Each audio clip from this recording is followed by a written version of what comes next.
welcome anyone that's listening to the recording. This is the Business Maximizer, and we're talking about all things AI agents. So we're not going to be talking so much about your chat GPT and creating GPT so much as in the text version and so on, or creating images. We're talking about AI agents. And what are AI agents?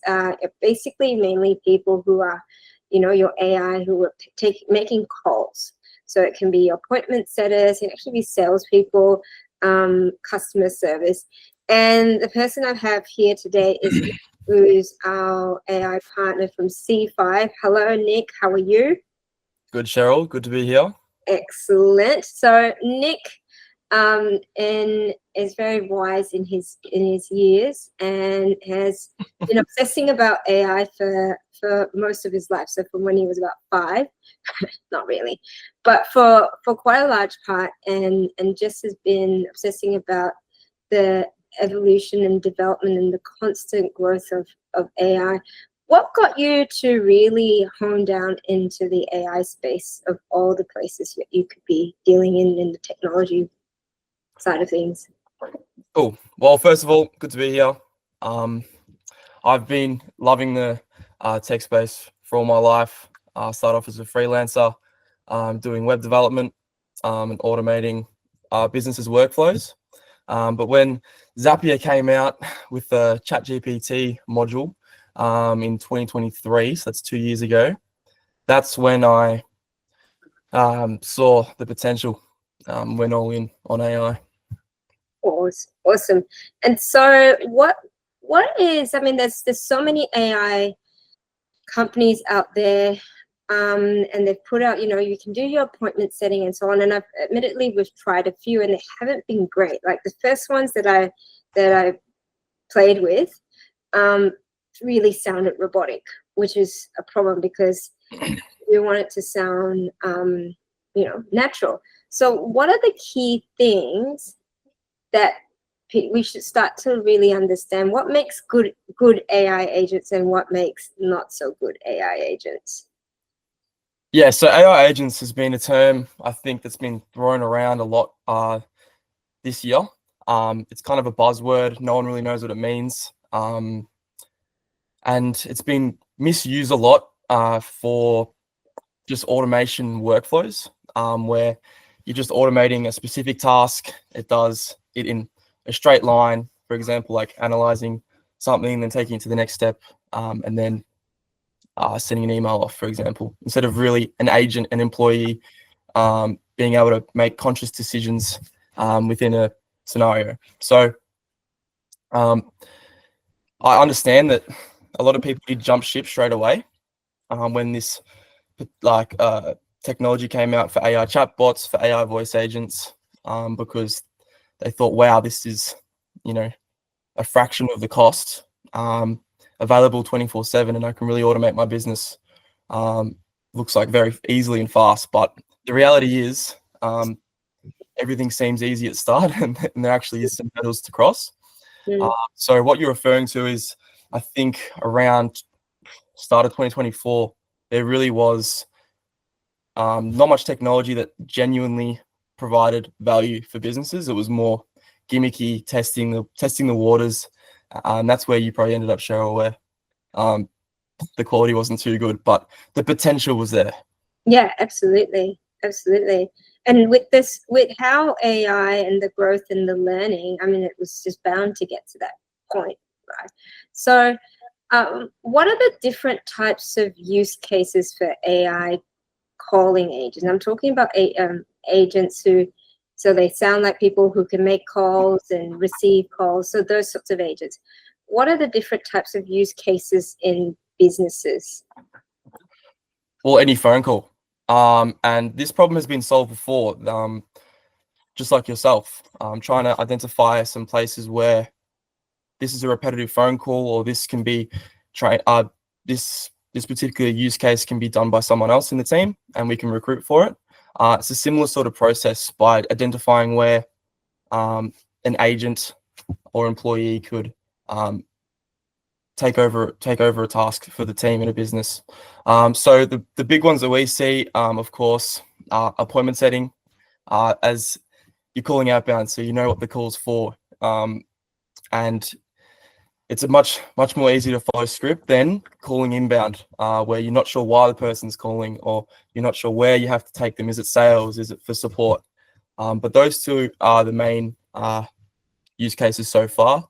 Other ones are, following up after a job, reflecting, getting some feedback from the customer. If you're a high turnover business, maybe trying to get a Google review, trying to get some feedback. And customer service as a whole. So that could be support, receptionist. Yeah. There's a lot of use cases that fall under that bucket of customer service. And so when we're talking about an AI call agent, are they, how static, I'm going to say how static or how fluid are their responses? Because, is it a matter of here's the script, and if someone responds in a way that's totally different to what's in their script, right, they're just going to go and hang up? Yeah, it's like, I like to bring it back, use the example of a chat bot on a website. So take away the voice component of speaking through voice, but rather typing. Before AI, and that's why there's been such a boom, there was a script. It was if this, then that. Hello.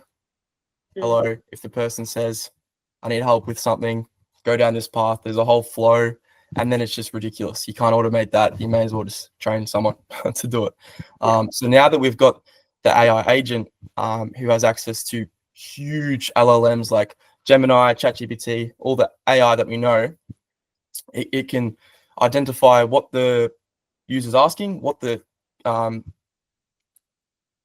where the call should go, where the chatbot should go, what tools we should use to solve the problem consciously. It's not static. It's pretty human-like. Yeah. So you're not necessarily having to train it with a particular script. Is that what you're saying? No, you don't. Of course, it's something, if it's a sales outbound call, just like your sales team in your business, you'd want to train them on a script that's proven and working. Yes. But if it goes off course, Yes. before AI, it would break. But now, it can think on the spot. Yeah. Yeah. And so is it similar to, say, for example, we've built out GPTs, and Jesse was talking about this before, where if you throw as much information and teach it, it will basically understand your business and be able to be quite fluid in answering those questions. Is that what you're talking about in terms of the level of AI intelligence? Yeah, pretty much. And you can go down that a little bit more, like how you give it, how you structure that information and all the rest. But at a high level, the more information you give the AI, the more, just like a GPT, the more context, the more information you can use to make better decisions. Yeah. So for those of us that are wanting to go down the path of testing an AI agent, and there's so many people to choose from, what are some of the top, let's say, 3 to 5 key things we need to look out for in whether the AI agent's a good agent or not? This is something that we've recently been trying to figure out. When we try to bring it back maybe a year when this first was released, where can we implement AI voice agents and call agents? And we've now built a kind of a rubric of where it's best to implement. So of course, AI is best used within repetitive tasks. So it needs to be high turnover, repetitive call, whether that's calling leads 10 times a day. It's the same sort of script. Hi, name, how's it going? Qualifying them, booking them in, trying to sell them. That's one characteristic of the use case of the call. The second one is, do we know what the call is going to be about? That's where at the start of the meeting I said, inbound is a hard task to do. You're not sure what they're calling for. So that's one of the characteristics you want to look for. Do we know what the objective of the call is? Another one is retargeting. You want to make sure you know what the offer is too. You want to know what the offer is. You want to know what the goal is for the call. Those are the best use cases.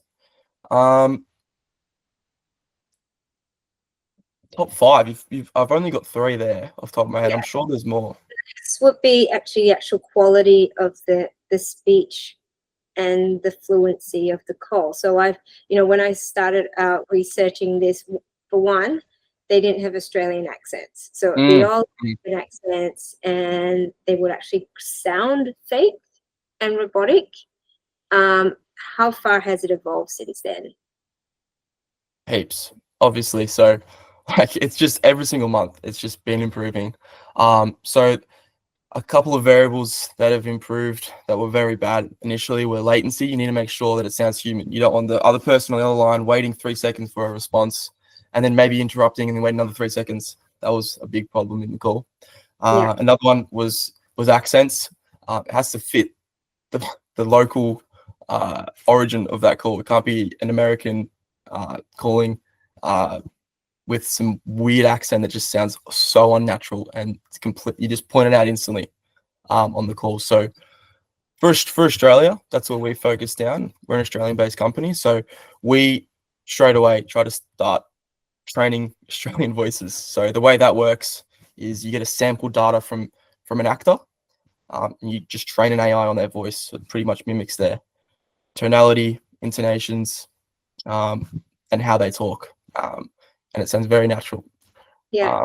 And that's a big part on the call. As soon as the latency, which means like the amount of seconds, it's actually measured in milliseconds, between the AI speaking from the callee. If it's more than 2 seconds, the human's brain's just something's wrong here. The red alarms go off. So you have to try and get that down. We've got it down now to a second. But that's definitely some very important characteristics for phone calls. Funny you talk about downloading an actor's voice. I've got an app on my phone, and it's got Snoop Dogg that can read to me, and it sounds like Snoop Dogg reading to me. So I think my kids thinks that's fantastic. Yeah, it's things like that where we're gonna let you all have a bit of a listen to one of our AI agents, Steve, which absolutely blew my mind. So, and you'll get to understand the latency aspect of things, and also, I guess, in terms of the access, because we tested out a few AI agents. We did. Yeah. And it was really interesting because you had ones that were, older woman, older man. It was younger woman, younger man, and it was even different. Yeah, some sounded a bit too excited. Some sounded too excited. So we had to really get a real good balance of who had the energy but didn't sound too excited like a puppy dog. And we settled on Steve. So I'd like to. This is one of the calls which we part of a Facebook ad campaign that we put out, and the lead downloaded a document called the growth plan or the growth map. And Steve was the agent that was meant to call, and basically the call to action was for them to book in a discovery call. So I'm going to let you have a bit of a listen. I'd love to hear what your thoughts are. 6 minutes. You called a 6-minute demo. We won't do a 6-minute demo. We'll probably just stick it, cut it down to 2 minutes. It's enough there. So hopefully we can hear that well enough. All righty. Is this Mohammed? Yes. Hi there, Mohammed. This is Steve from the Growth Hub. I noticed you recently downloaded our growth map from our Facebook ad. Just wanted to check in and see how you're going with it. Have you had a chance to look through it? Not really. Oh, I'm sorry to hear that. Let's make sure you got it. Can we double check your email to ensure we have the right one? Is that correct? That's correct, yeah. Just a sec. All right, that's good to know. Since you haven't had a chance to go through the growth map yet, can I ask what motivated you to download it in the first place? Is there a specific challenge or goal you're looking to address in your business? Look, I have started a new business recently, 2 and 3 months. That's exciting. So congratulations on starting a new. Yeah, and this is about buyer's agency. Awesome. So A buyer's agency, that's great. I was interested to know how to go with it. and such. Yes. So that's what once I saw the ad, I was inquisitive and downloaded. But I I don't think that I downloaded it because in my email I didn't see. I see different emails from Growth Hub as I'm talking with you right now, but I I don't see. see any link or anything. Yeah. I'm sorry to hear you didn't get the link. I'll make sure we get that sorted for you. So you mentioned you're interested in knowing how to go with your buyer's agency. Are you facing any That's right. specific challenges in scaling or managing operations so far? Things like capacity, time management, or team inefficiencies?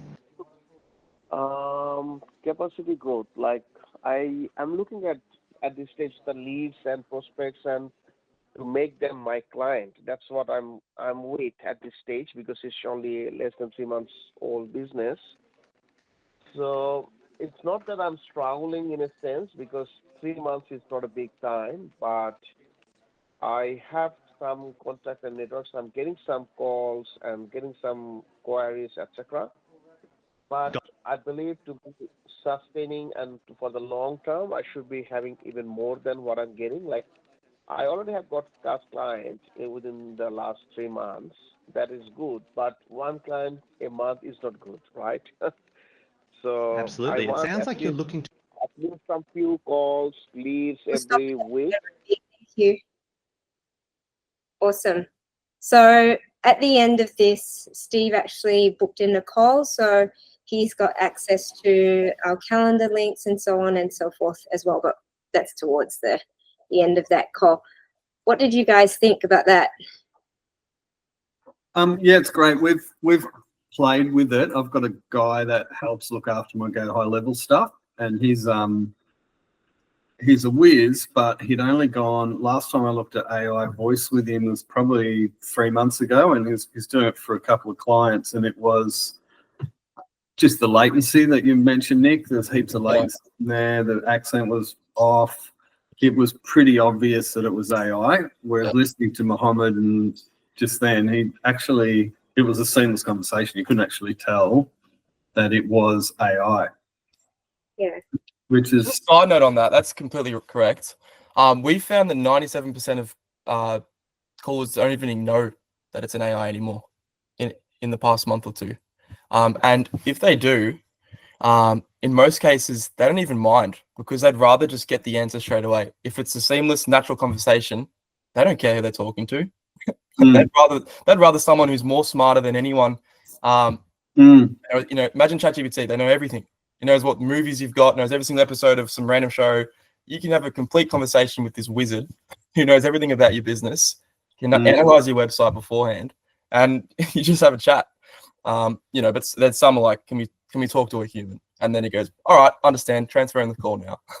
Yeah. And as long as it's honest about what it's doing, and no, I'm just an assistant. I'm a technical assistant. I'm not a person. But what we like to say is I'm a junior assistant. I'm just started at the company. Yeah.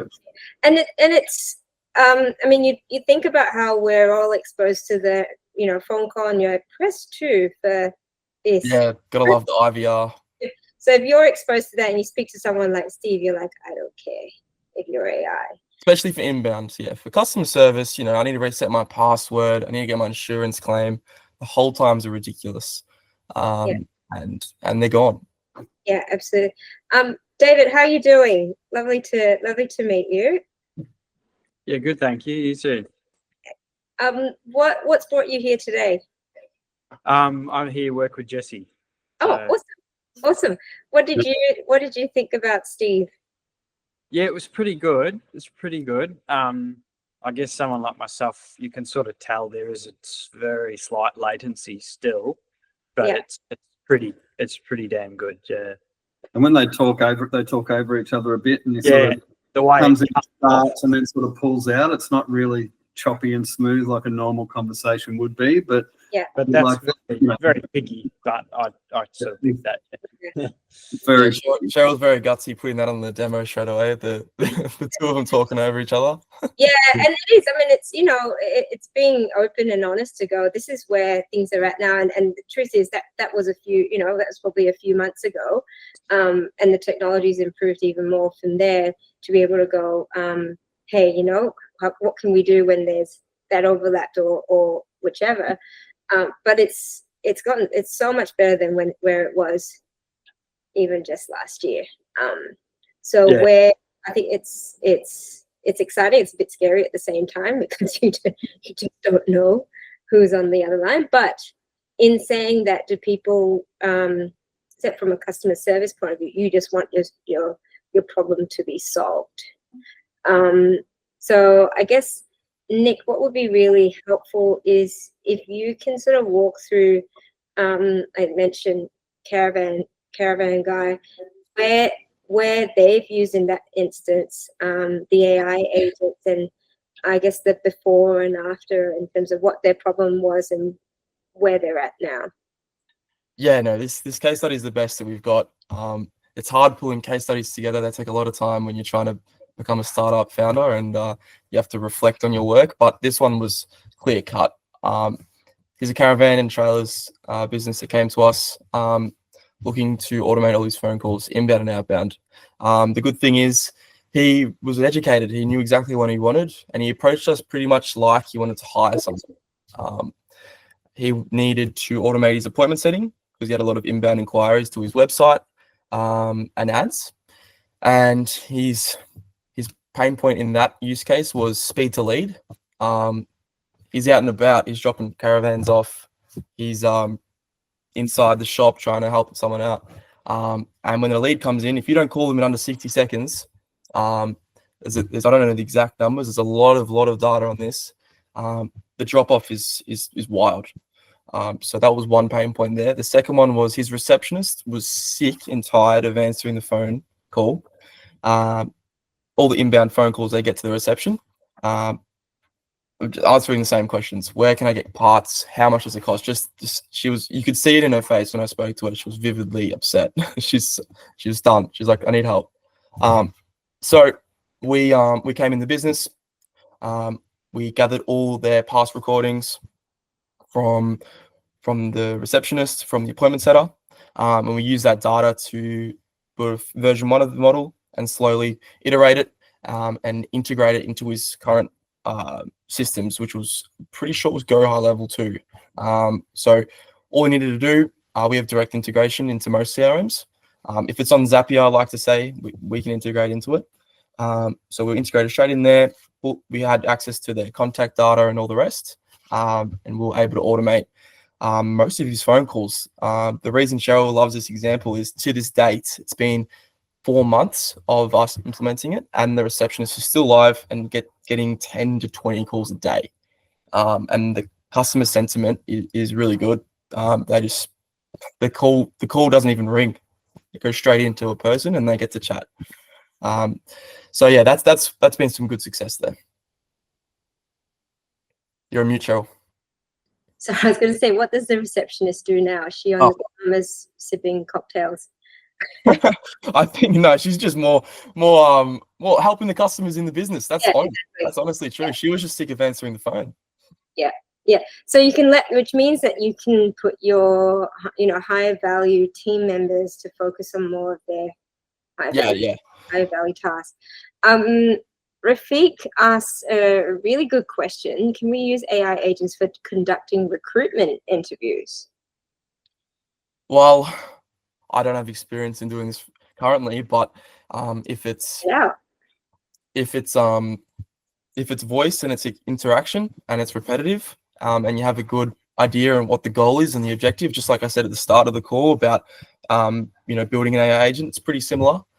Of course, it's basically qualifying a lead, but you're qualifying it for not to work with your business, but to work in your team. And I've done it where I've used ChatGPT, where I put down a particular job description, and then I've loaded up sort of a description of the person that I think might suit. And ChatGPT has been giving me a brief of why they think that person is a good fit or not. So I could see how that could be used and for the initial, like even just to test it out on that initial qualification call as to their experience or so on and so forth. But again, you'd have especially for applicants. Yeah, exactly. That's high turnover. Same same use case. And I do know in Australia that there's a lot of spam applicants at the moment, and to filter through those very fast would be ideal. So Rafiq, I think there's definitely a place there where you can automate those recruitment interviews. Yeah, absolutely. So Rafiq, are you putting your hand up for that? You can test that out and you can report back. Awesome. Excellent. Any particular questions that Jesse, David, Renata, hello, welcome, might have about AI agents, using them or otherwise?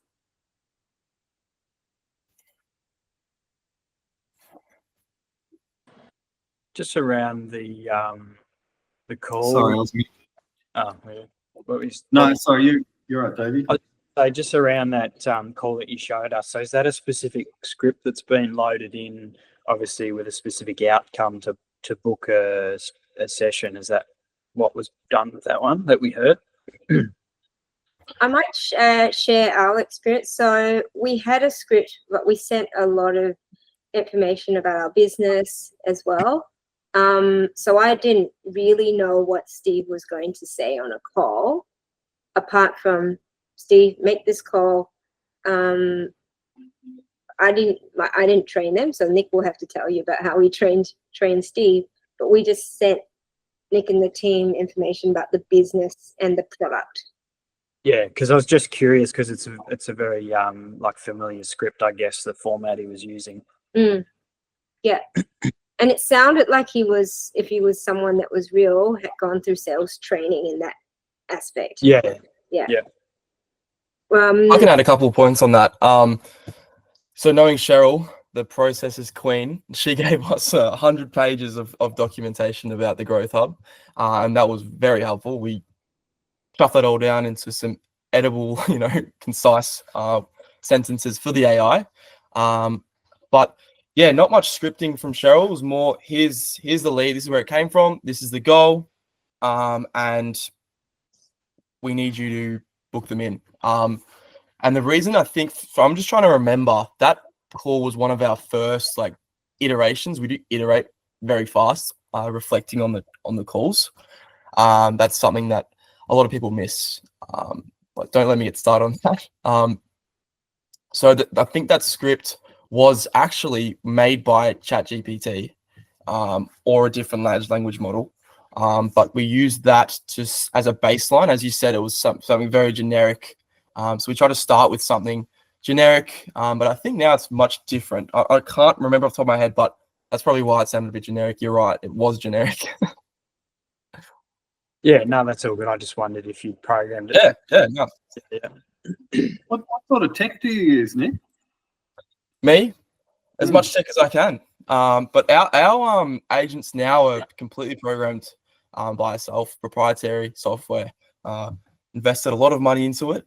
But yeah, we try and grab the best software at the time to run the calls. Of course, we're not going to be training a large language model just like OpenAI did, billions of dollars. So we try and hook into an LLM like theirs for the processing and the complexity of trying to think of the answers. Whatever's best at time. In the news, you can see that it's sometimes DeepSeek, Gemini, whoever's got the fastest and the smartest brain. So we choose the LLM there. Different voice providers in some cases if you want different accents, but a whole tech stack is built under it to bring the software all together. But even to hook into CRMs, completely custom, it takes a lot of effort to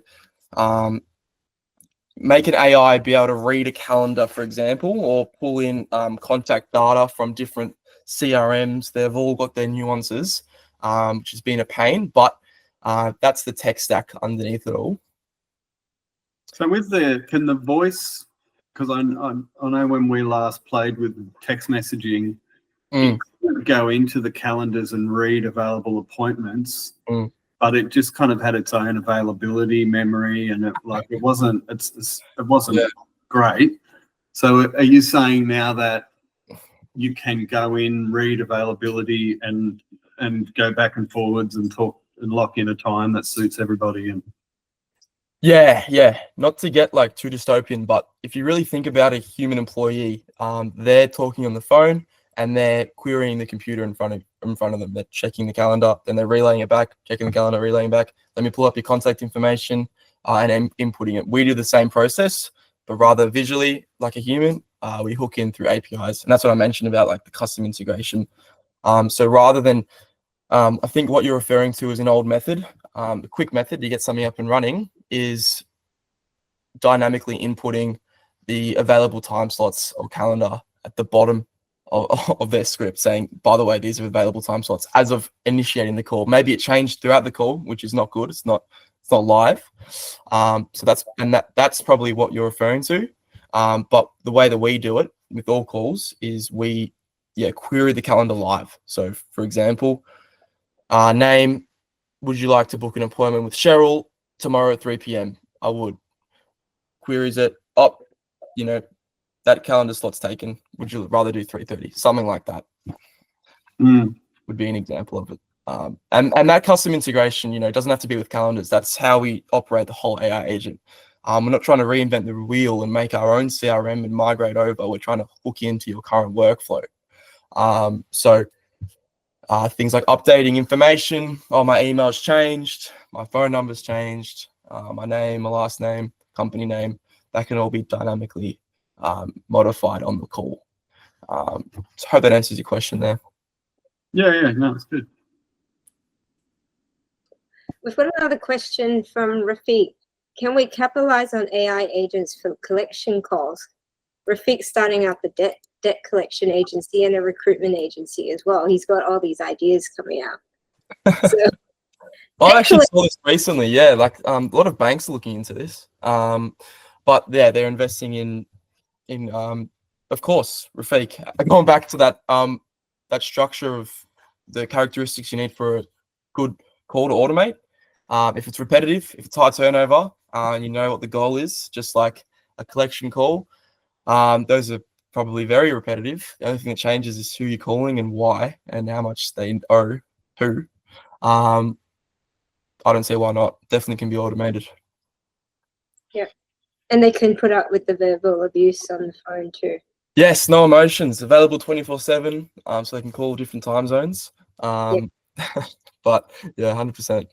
And we're talking about different time zones, and this is the other benefit is that they can obviously call 24/7 if needed, but then within work hours. Realistically, and Jesse, you were mentioning about having thousands of contacts, right? Like, I'm trying to, in my mind, and I know I've had this conversation before, going, what's the maximum number of people an agent can call? Because in my mind, I'm used to a person having a maximum number of. Well, they have a maximum. They only have one mouth, and then they have one ear. They only have one brain, so they only can do one call at a time. Yes. So to answer your question, it's how much compute power do we have? We're built on Amazon, so you can make as many calls as you want. But pretty much, you can once you have an agent, that can be duplicated as many instances, or if you can think about it, as many employees as possible. So going on Jesse's point about I can just pull 1,000 people and get free business because I can call them. Yes, that's where we're seeing 90% of the uptake is retargeting campaigns, cold calls that you wouldn't have done before, leads that you just couldn't be bothered even calling. No one answers the phone these days. I don't even know them anymore. It's a waste of time. So we're seeing, car dealerships, insurance agencies going back on their old leads in their database. That there's a gold mine in there. Everyone knows it. A lot of real estate know it too. If I just did my cold calls, I'd be able to get heaps of leads, but listings. But I can't be bothered. So we train an agent up, pretty much upload the CSV file. All you need is their name, number, and in a day we can call 10,000 people if we'd like.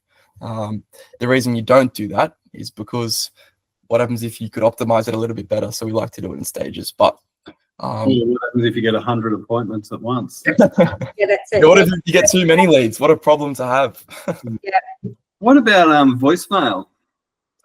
Voicemail, yeah, there's a lot of little variables there. So voicemail, that was a whole journey in engineering, how we detect that. It's a major problem in the industry.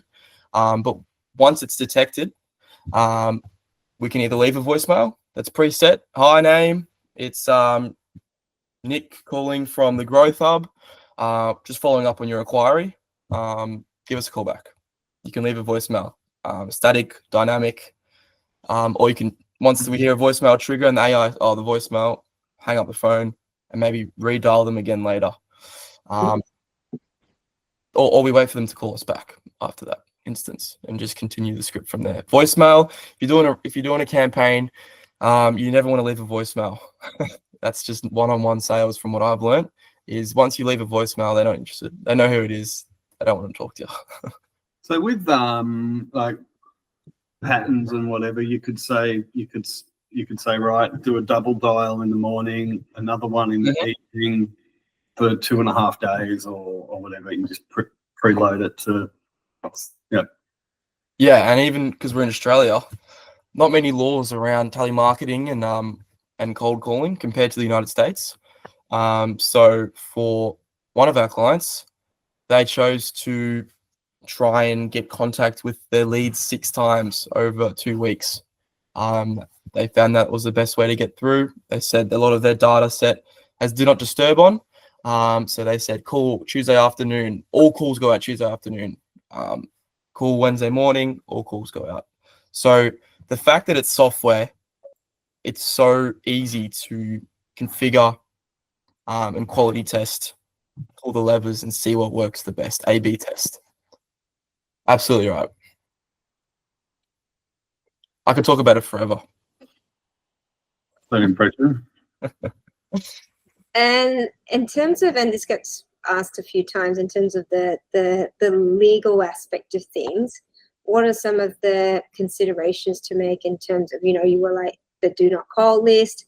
What are the regulations around calls? There's a lot. First of all, there's recordings. There's how do you get our data, privacy laws. There's telemarketing laws. How many times can you contact someone and in what time frame of when the data was collected. There's where's the data stored. And one more. Do not call list. But we've got a blog up. I went on the deep dive for this for a couple of weeks trying to understand, is this even legal? Is my whole business model even legal?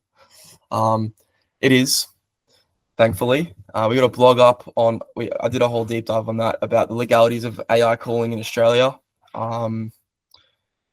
We take care of this for the client. I don't have time to worry about that. But we make sure all laws are followed. Otherwise, the ACCC is after you. But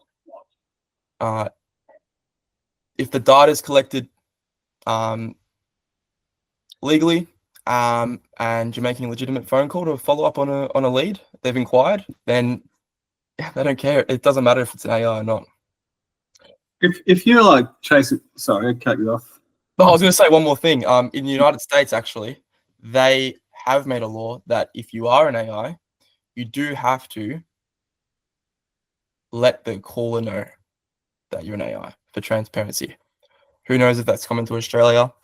The customer sentiment doesn't change too much. And if they didn't say that, you'd give them disciplinary action, like you give them written warnings and shit. If they didn't. Yeah, I'd give the AI a warning, mate. I can't remember now. What was I going to say? Oh, so yes. So let's say you were going after a niche and you just pulled data out of LinkedIn and had a campaign for that niche, and they're the type of, they're advertising their phone numbers and whatever because they're a business or whatever. That obviously makes it really easy to get around any privacy laws or whatever because you've got their data publicly online. Australia, you don't even need them to inquire. In some states, like you can just go call. It's just like how you get that data. But at a high level for marketing, completely correct. It's just another channel of communication. There's email marketing, there's SMS marketing, phone calls you couldn't really do because you have to hire human beings, you have to train them, they churn, they're sick. It wasn't scalable, but now it is.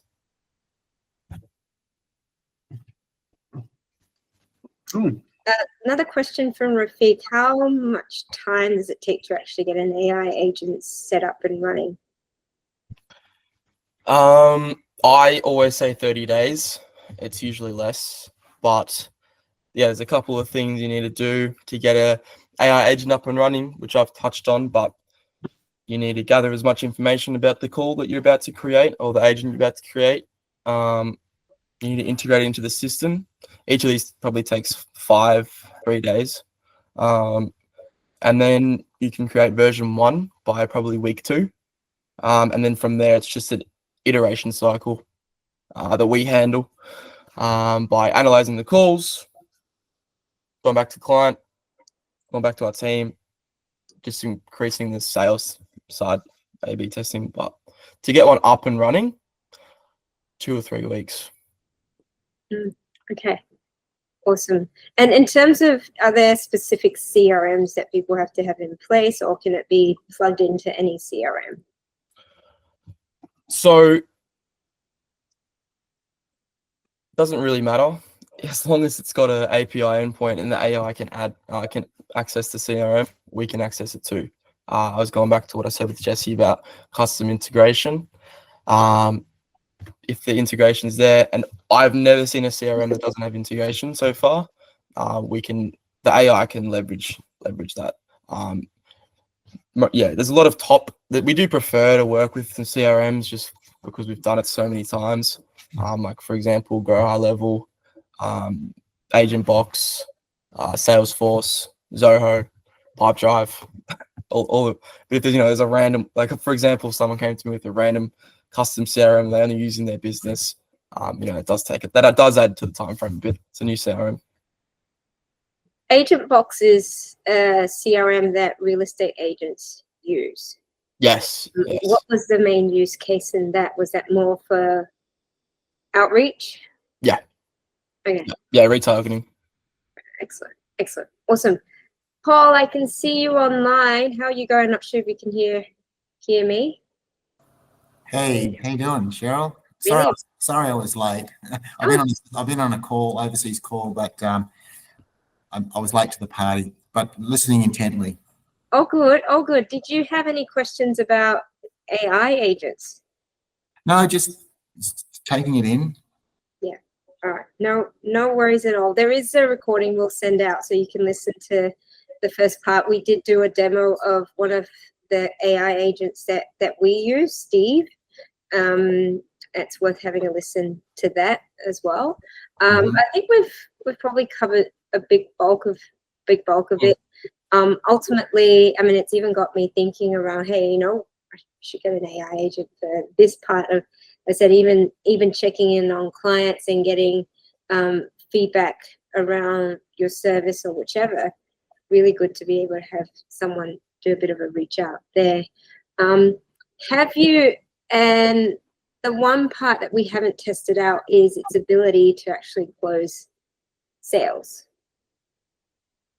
Have you had use cases where they are actively closing sales as opposed to just appointment setting? Well, we're trying to knock off the low-hanging fruit, of course, the easy calls, appointment reminders, just qualifying a new lead. But the closest we've had to actually selling is not taking the credit card information over the phone yet. But it's sending an SMS to a payment page with a funnel. We've A/B tested that with the client. Not sure how well that went. You still need a human aspect in some places of sale, depending on the ticket size. But that's something we're pushing down to the last thing we automate. Yeah. We leave that to the professionals for now. Because I could see that happening. I mean, even in video calls where people are, you're creating AI video, what do they call it? AI video Avatars. That's it. I knew you'd know the word avatars, who sound like you and so on. I can't see why, if you could train them, they could probably do the sales calls probably even better than a person. Yeah, well, they're coming onto Zoom now. You can actually have a video call with an AI agent. That's up and running. Quality's not there, but just like AI callers, you'll get there. It will get there. Yeah, definitely a space that we if you're not exploring AI in some way in your business, I think we're going to get left behind. But also it's, I could see, and we've seen it as well, the ability to help you just take it to the next level and scale. So if anyone would like to have a chat with Nick, what's the best email to get you on? Email is my first and last name, nick.ford, F-O-O-R-D, at c5, I can answer any questions in there if you guys have some watching the recording later on. Oh, cool. Thank you. Thanks, Nick. Thanks. I'm not sure if you probably don't want to do this here and now, Nick. I was just going to talk ballpark numbers, but that's obviously Don't put me on the recording, Jesse. Yeah, fair enough. Oh, good. Yeah, have a chat to Nick, because I think it comes down to how many agents and what the scope is, things like that. So I'll leave that with you, Nick. And thanks for that. But yeah, we'll probably have to start chatting about different ones about the recruitment. Good point that Rafiq brought up. Yes. Everyone, for your time and for joining us. I hope you got some value out of that, and it's got you thinking about where you can pop some AI agents into your business as well. So we'll see you at the next Business Maximizer. Enjoy the rest of the day. Thanks, Good Cheryl. stuff.